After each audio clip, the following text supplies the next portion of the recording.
So good afternoon, everybody in the UK. Good morning, I think it still is for those of us who are in the States, and certainly nice early for everybody who's in San Francisco.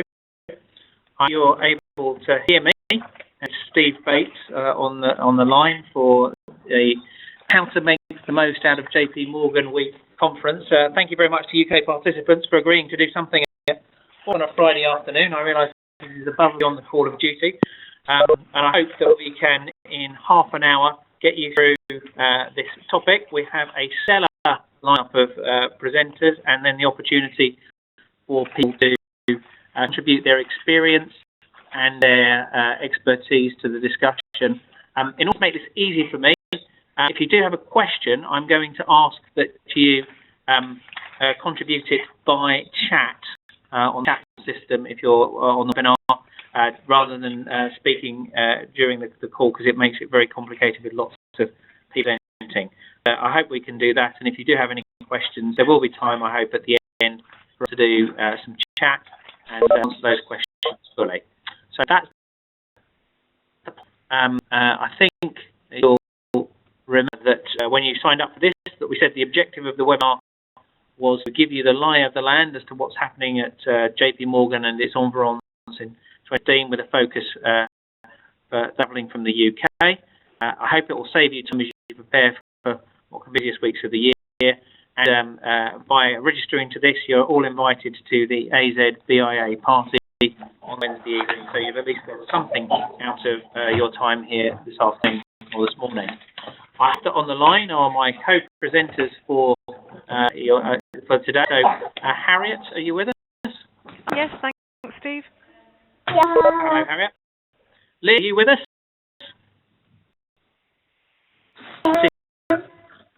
Hiya. Marissa, are you with us?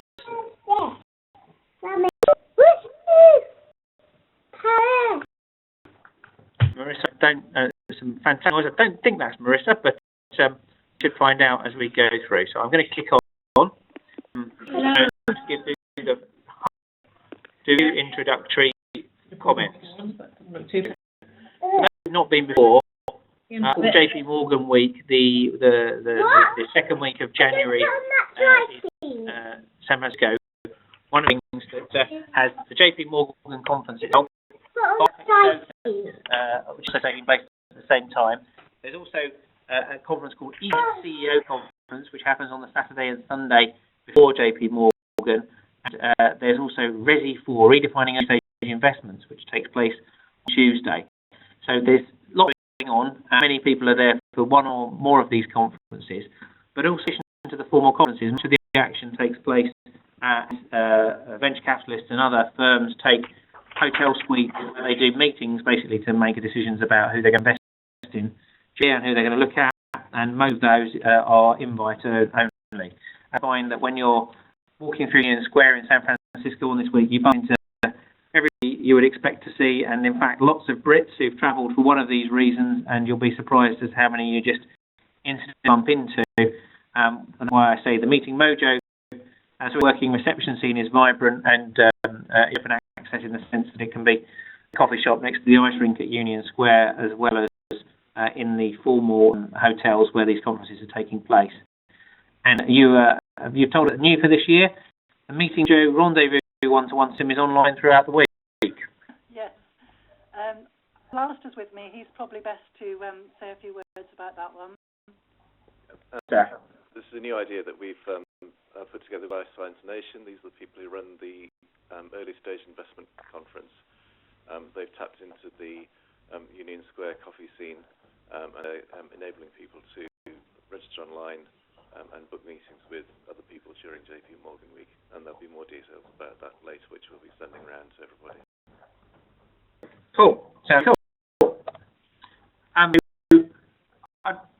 Having a ticket to JP Morgan is the key thing for the week. Many people have them, many people don't.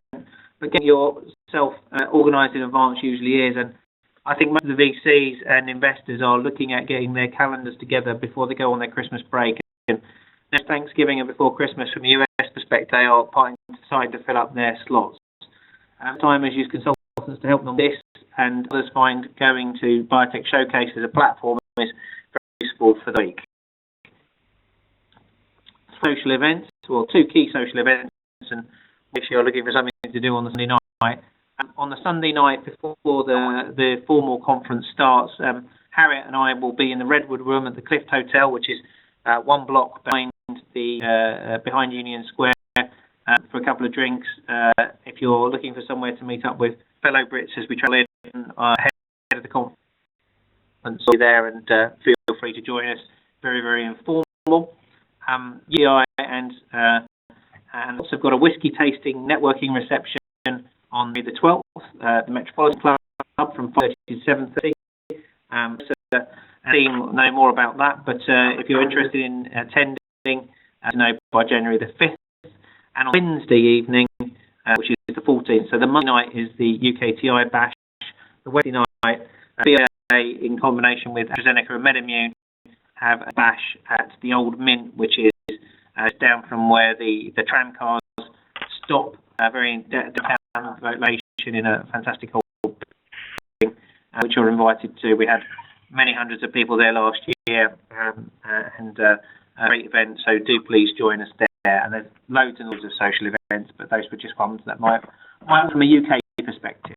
I'm going to hand over now to Harriet, who, as not only is the CEO of OneUS, but also is the UK's Life Science Ambassador. Harriet, one of the things that people sometimes get asked for when they travel overseas is, what does the UK do? And if beyond your own company, sometimes it's hard to know, but I thought it was worth minutes on sort of what's the UK overview from the perspective of the Life Science Ambassador, and I hope you can tell me to move them on when you're ready. Okay, thanks very much, Steve. So yes, the role which I was asked to do from January runs through till July next year, and it's really to promote the UK life science and healthcare sector when out and about doing my One Nucleus business. And as you'd expect, I've been asked to do a number of in the UK and overseas, and obviously I want to have really compelling information about what's going on throughout the UK. And what I find from potential foreign direct investors or from companies that are looking to partner with UK companies is that they generally know the top line stuff, which in the first slide. But if you can move on to the next one, Steve, what they don't necessarily know are some of the details, and they want it brought to life. So with the support of UKTI HQ, I've put through a set of slides, which and any more than the 5 here, and feel free to ask me for them if you want the full set, which runs to about 30 slides. But just some stats really to bring things to life. And so within this slide, you'll obviously see some key facts, which are pretty current. They were provided to me earlier this year, and obviously that 4th bullet point down the slide deck talking about AstraZeneca, they'll actually have about 500 AZ staff in Cambridge at the end of this year, and looking to have a total of 2,000 on the Addenbrooke site by the end of 2016. So I've asked a fair bit, it's not a great thing for the north of England, but it's a good thing for Cambridge. And my answer to that is always that, actually this is a really good thing for the UK, because AstraZeneca had the opportunity and the time to decide where they might want to go globe. They've gone anywhere, and they've chosen to locate their global headquarters in the UK. The fact that it's Cambridge, is subject to people's personal opinions, but it's a great thing for the UK. So that's my take on that. If we move on to the next slide, thanks, Steve. This slide really won't tell anybody on the line things they don't know already, but it just puts it all into one slide. And the key selling points, I guess, about the UK, and I know some on the line will argue that the NHS is our most difficult bête noire, but many around the globe, it's something that is unrivaled and absolutely worth a stab at. So big are around the translational research infrastructure, about the world-leading science that we've got, and PIs and universities. And none of this will be new to anybody, but it just brings it all together on one slide. And if as a company you think it's appropriate to sell the UK, then obviously feel free to draw on this. And then the next slide talk about each of the countries within the UK, and personally pleased to see that it's we can still put Scotland in there, but the academic health science networks, the academic health science centres as well. Just went up to Scotland last week for some business ambassador work, and was blown away by some of the NHS Scotland academia and industry interactions that are going on there. As I mentioned, AHS ends in England, and in Wales the work that's going on there, and in Northern Ireland. Just some overview examples. I try not to get hung up particularly about talking about particular country, UK. When I'm doing business ambassador work, I tend to talk about the UK as a whole, recognising that we're, a relatively small cluster as the UK in comparison with other nations, but punch well above our weight. And the final one, obviously the piece around this environment that's supporting and rewarding innovation. We've all seen probably the autumn statement earlier this week announcing extra funds for SMEs, which is fantastic to see. £20 million of new money for SMEs, and then the piece there, obviously, around the Biomedical Catalyst Fund, which many of you will have either applied for or benefited from, and then obviously the fiscal environment that Steve often talks about around patent box and R&D tax credits. So it's really a 5 punchy slides with some core messages. But as I said, if you'd like the full deck, very happy to send those to you because it's all public information, no problem. Thanks, Harriet. And I think as UKTI ambassador in this space has pulled together a simple set of, I hope, punchy messages that is useful if you're bumping into someone in San Francisco to remind them that there is a world-class cluster here in the UK, that there is strength in depth, and for your individual company perspective, to know that you've got the capacity to pull on the type of information that you need, access to world-class science and a very, very supportive environment is a good thing to be able to share, and it goes down well. Thank you, and I hope these slides will be useful. I hope Marissa is with us. Marissa is the Vice Consul on Life Sciences team, UKTI in San Francisco, and has some perspectives on the wonderful west coast of California. Hi, Steve, everyone can hear me. Steve, can you let me know that I'm being heard? Yes, I can hear you. Okay, fantastic. Well, good afternoon, everyone. I did not see my colleague Jonathan Chang included on one of the introductory slides, so I just wanted to mention that. I'm also joined by Jonathan Chang. He's Business Development Manager for UKTI in San Francisco, and he'll be doing a portion of the following slides as well. We can move to the next slide. Basically, if you're not familiar with UK Trade and Investment, we are the economic development arm of the UK government, and our role really is to help UK companies grow their business through trade by offering tailored advice and really practical support, a range of different programs.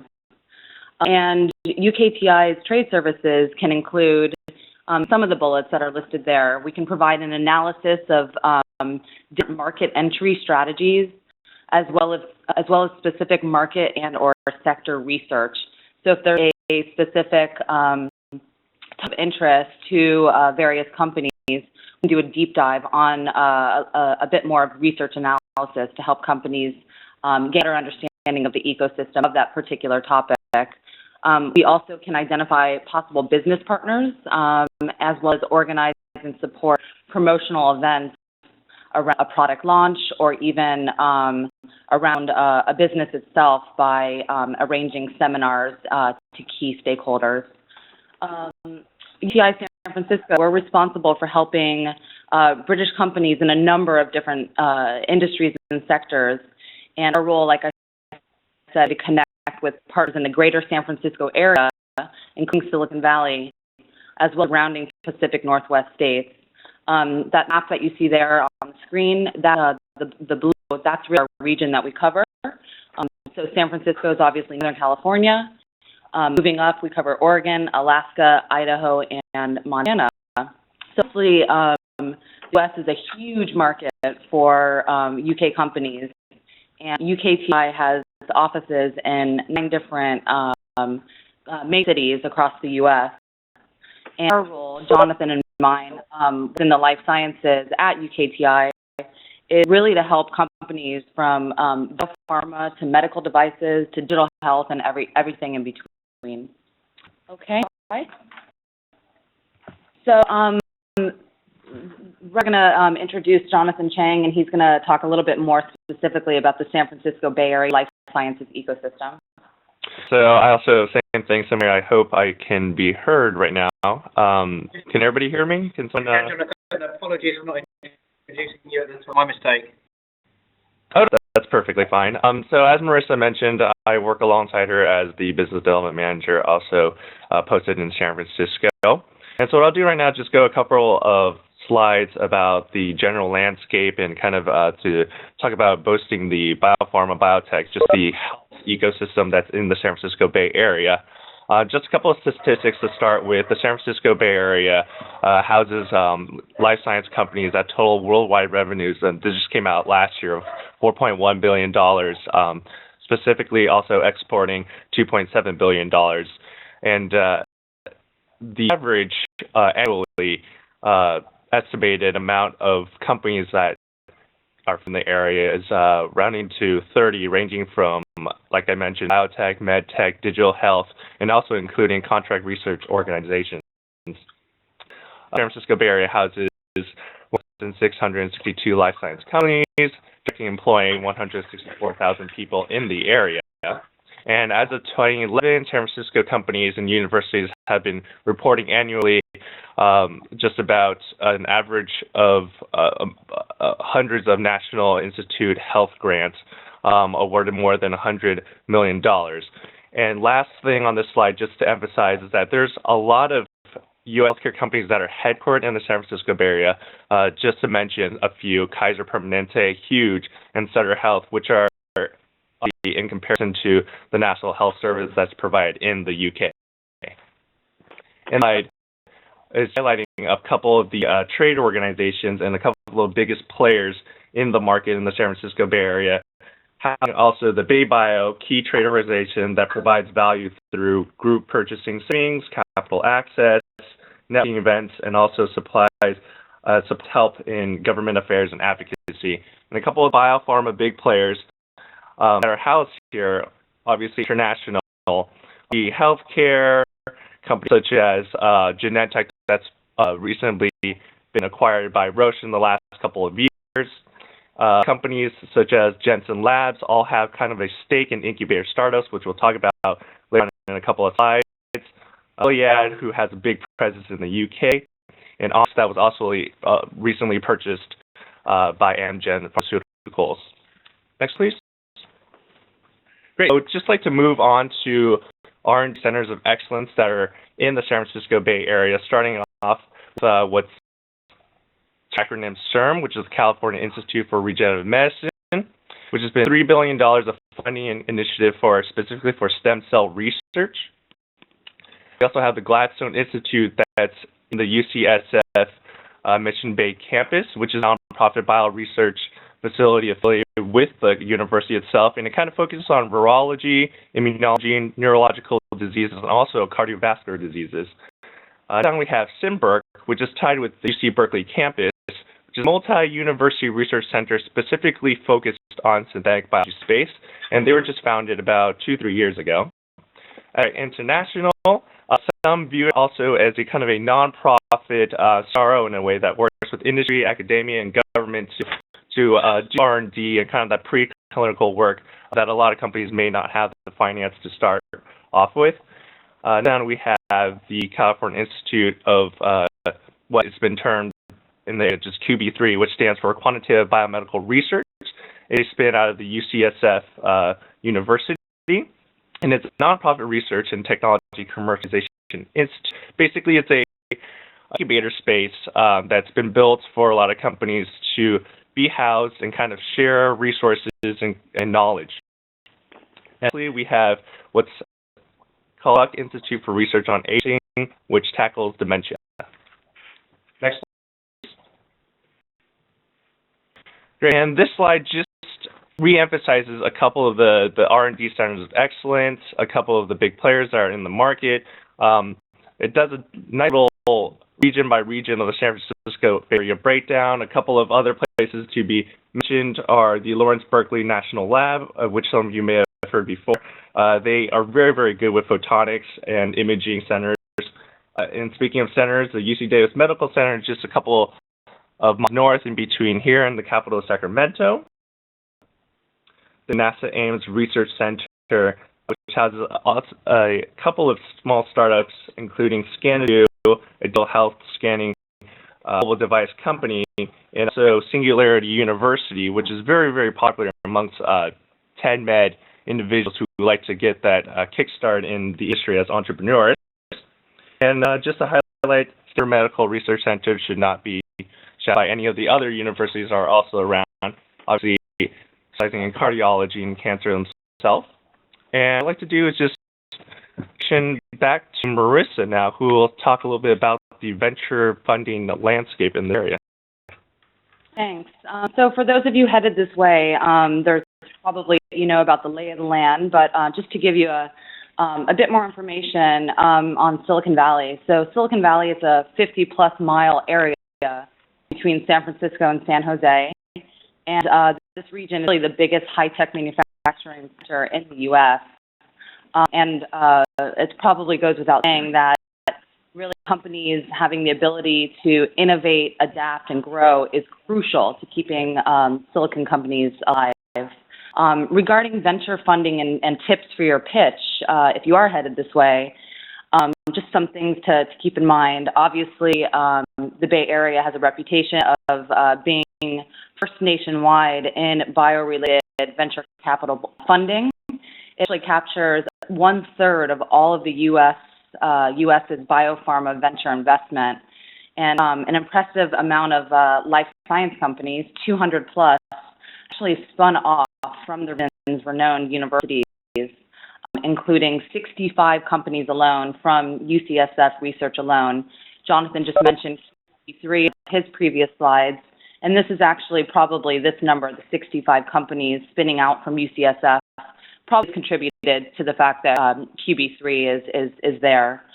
40% of all U.S. VC funding goes directly into the San Francisco Bay Area region, and this was about $3.6 billion in 2013. Looking for funding, if you're coming over looking for funding in January or at a different time, we can stress enough that UK companies and really any foreign companies must have a targeted and crisp pitch. That is so key. You don't want to risk leaving a less than stellar impression on an important contact that you're meeting with. So really focus on your pitch. As much as we like to say and joke about the similarities and often differences between U.S. and U.K. language and culture, really it's important to be aware of the true differences in language between U.S. and U.K. business. Do not be reluctant at all or modest. Say simply how great your product, technology, or company is.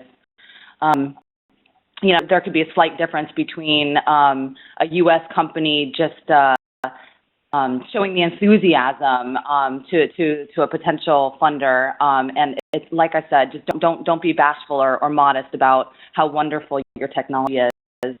At the same time, make sure you emphasize what your return on investment will be.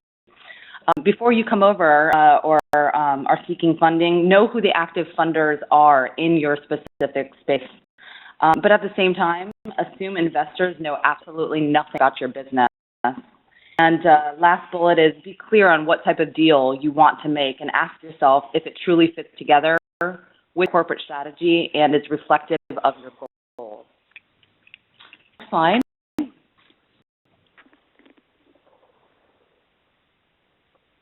So the JP Morgan conference, I should probably premise that Jonathan and I have never actually attended this conference, and I'm not sure if we ever will.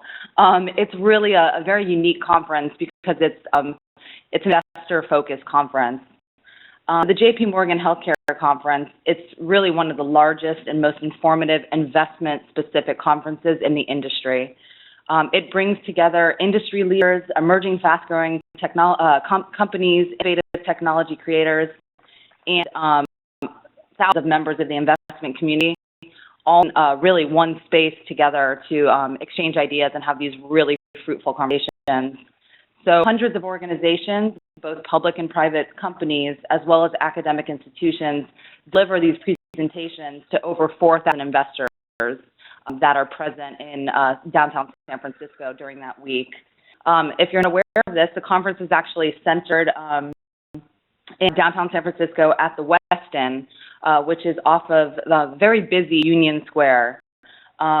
And the surrounding area around Westin is actually fair game for any of these key strategic meetings to take place. So the area is very touristy. There's lots of hotels, restaurants, coffee shops, and public squares where you can have these very fruitful conversations between other companies and investors. Interesting fact here, but attendance has changed to reflect a very new reality. Pharmaceutical companies are now being joined by health insurance companies, software developers, purveyors of big data, analytics, and a range of other IT as health and digital worlds converge.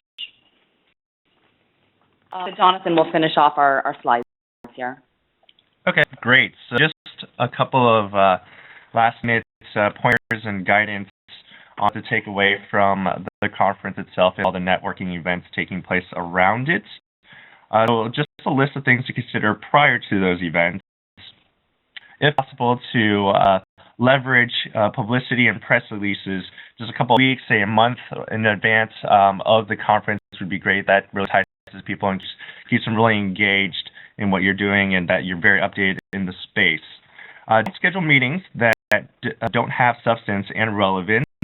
Do your due diligence, do your homework, do your research on the people that you want to identify and people that you want to meet with. Make sure you know their background. During those networking events, there's basically just a sea of unfamiliar faces with very little time to connect. So how precious time is. And contact information when you do meet all the people during those events. You can't find each other during the scheduled time or those locations. As Marissa mentioned, there's so many areas to meet around, but people get lost. Manage your time effectively, again, and how the traffic is, how parking is, and just know you're around prior to the event. Don't prepare any long slide decks or presentations or very technical slide decks. Prepare slide decks that are kind of catered for all the different meetings. I guess say in the UK, we would say very bespoke and concise are the type of presentations we want to give. And that's just one thing that I want to emphasize that Marissa mentioned before. I know that sometimes companies will be pitching a product that's very bespoke to an individual. In the U.S. audience, bespoke isn't very used. Why? It's actually people will hear more catered or tailored. And that's the type of thing that you want to take in consideration when you're speaking to an American audience, whether that be an investor or a possible potential collaboration with a new partner. Meeting with people, get through your very crisp pitch quickly, and then try to move on to the discussion. Talk about business models, your needs, or to be to this point. So can I move forward quickly here because I want to make sure that we get discussion. So maybe I can move forward to the next slide. Sure. So just the last slide, just continuing on from the last pointers. The first thing is just consider connecting on LinkedIn is what I would add to that first bullet. LinkedIn is kind of the way forward in terms of social media. And lastly, just want to make sure that people understand the changes in the U.S. healthcare market, that they're updated, such as the Affordable Care Act. And that wraps it up for us. I hope this has kind of helped everybody, give them some type of perspective to what to expect for this conference coming up. Marissa, thank you. We know you know the space in San Francisco very well, and the expertise and knowledge in the space is really helpful. Lynn, we're going to talk a little about BIA Partner. Hi, Steve. It's Alistair. I've got a few technical issues, so she's asked me to quickly take over. So I'm going to do a 2-minute crisp and confident pitch on what BIA Partners bring to JP Morgan Week. So in case you don't know us, we are a trade organization. We're entirely focused on emerging SME companies. We can hear you. Okay, better? Not really. Hold on. Any better? Better. Right. Let's keep trying. We're an organization really focused on getting SME companies, emerging companies to internationalize. Most of that work is done through events, and hence, Steve, if you can skip to the next slide, I'll cut straight to the pitch. We're about smoothing up for people to get to BIA partnering conferences and to money whilst they're doing so. And we do that by brokering discounts with the advisors and making sure that we do most of the registration and all of the administrative arrangements that are required to get people into the conference. Also looking at requirements. As far as JP Morgan is concerned, we have a discount arrangement with Biotech Showcase that saves you $300 on the price. But the important thing here is book through our website, and that's how you get the money off. Also take a look at the Redefining Early Stage Investment Conference, 10% discount on that. That's important because they have 8 different types of investors attending on a one-day conference. You get to meet an investor if you go to this conference. That's it. Take home message. Excellent stuff. Thanks, sir. Okay. So I'm going to speed up quickly through here. There's the UK companies at Biotech Showcase, and here's some of the ones that are already registered, and you can go into this and have a look and see who's going from the UK. I'd expect to see the guys at JP Morgan. They don't publish a list of who's up, but these are some of the people I went to see last year, so it gives you an example of the types of people who are JP Morgan. Looking at doing some reading on the plane. These are a couple of articles which are quite useful with links, and we can share these later on how to work your way on JP Morgan. So it is big, and if I get to go, it's always useful to follow JPM15, hashtag JPM15 or BS15, because that's where the news will happen. And you got some people you want to include on your Twitter list to follow. This is a decent list, and we can make sure that you've got a list of these as well. This is also on our site, so we can pick up a lot of what's going on your mobile by using Twitter and following these guys. Being around San Francisco, this is the experience I got from the bus goes straight into the city centre and is a very good way to get from the airport into city. Don't get a cab, and there's tourist passes, and these are the links to them. And if going down to the Bay Area, you can get a club, which is like an oyster for those of us who are used to London. I think that gets us through the thoughts that I would like to make. I know lots of people on the line who've been to Biotech Showcase, others who've been there for the week, and I'm going to encourage any old hands to come back and give their advice to news who may be going this year around, or if there's anything that we've fundamentally forgotten, please pipe up. Not anyone on who's been before, who give a perspective as to how we're introduced.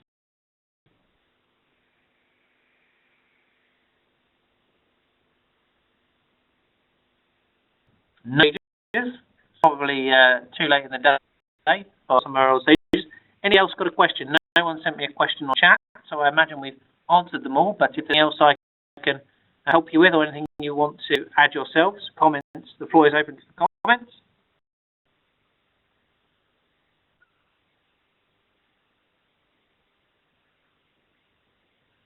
December ahead, which is my normal necessary questions from the floor. I hope that's been of use. Can I thank my presenters and partners, particularly Marissa and Jonathan from all the way from California. Harriet, thank you. Look forward to meeting you in the bar for that on Sunday evening, as I hope we'll be joined by others. And Alistair and Lynn, apologies if there's been some technical problems, but very much for joining. I hope that's been of use, and any feedback is welcome. Have a good weekend, and look forward to seeing you in San Francisco. Many thanks. Thanks. Thanks. Yeah. Thanks very much, guys. Thanks. Thanks.